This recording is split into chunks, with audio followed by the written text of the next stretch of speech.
Good morning all students. आप लोग को immunity and body defence mechanism में टाइप्स ऑफ इम्यूनिटी बताया जा रहा था। उसमें इनेट इम्यूनिटी यानी जन्मजात प्रतिरोधकता क्या है ये बता चुके हैं, उसके टाइप्स भी बताया जा चुका है। अब नेक्स्ट है एक्वायर्ड इम्यूनिटी यानी अर्जित इम्यूनिटी क्या होता है उसके बारे में जानेंगे। तो इसके अंतर्गत यानी एक्वायर्ड इम्यूनिटी के अंतर्गत व्यक्ति द्वारा वातावरणीय कारकों के प्रभाव से प्रतिरोधकता विकसित की जाती है। मतलब कि वातावरणीय कारक यानी वातावरण में बहुत सारे कुछ जीवाणु है, धूलकण, बहुत सारी चीज़ें आते हैं।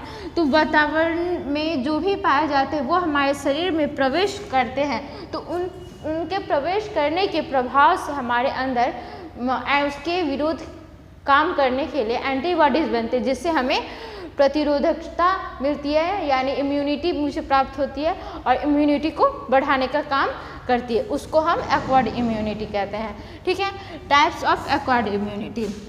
एक्वायर्ड इम्यूनिटी के प्रकार, फर्स्ट है एक्टिव।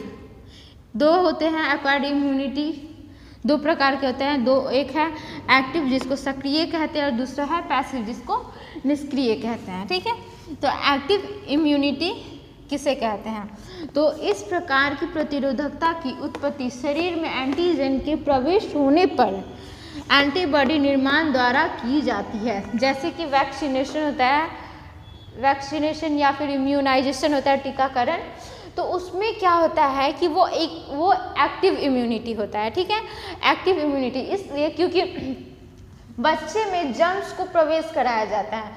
जैसे ये BCG का जो टीका लगता है, फिर DPT, ये सब जो होते हैं उसमें क्या होता है कि बच्चे के अंदर जर्म्स प्रवेश कराया जाता है और जर्म्स प्रवेश करने के बाद वो बॉडी में, बच्चे के बॉडी में आपको उसके अगेंस्ट एंटीबॉडी बनते हैं और एंटीबॉडी बनने के बाद उन्हें प्राप्त होती है इम्यूनिटी। उस इम्यूनिटी को हम एक्टिव इम्यूनिटी कहते हैं। यानी खुद शरीर जो है खुद उसके अगेंस्ट में अपने अंदर प्रतिरोधकता को विकसित करता है एंटीबॉडी बना करके। तो उस प्रकार की इम्यूनिटी आपको सक्रिय प्रतिरोधकता कहलाती है। ये दो तरह का होता है, एक प्राकृतिक होता है, एक कृत्रिम होता है।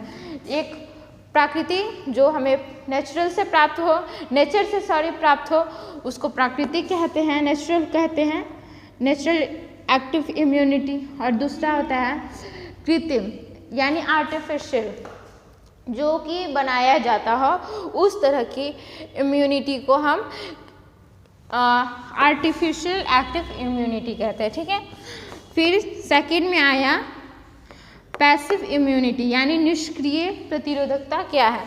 तो इस प्रकार की प्रतिरोधकता में एंटीबॉडी के निर्माण हेतु शरीर सक्रिय भूमिका नहीं निभाता है। मतलब कि इसमें ये होता है कि शरीर जो है वो उसके कोई भी जीवाणु हमारे अंदर प्रवेश किया तो उसके अगेंस्ट में एंटीबॉडी वो नहीं बना सकता है। वो अब बॉडी काम करना छोड़ देता है, बॉडी उसके अगेंस्ट में उससे लड़ना, उस बीमारी से लड़ना छोड़ देता है, उसकी क्षमता घट जाती है। तो उस जगह पे क्या कराया जाता है कि शरीर में एंटीबॉडी, बाहर से एंटीबॉडी बना करके शरीर के अंदर प्रवेश कराया जाता है।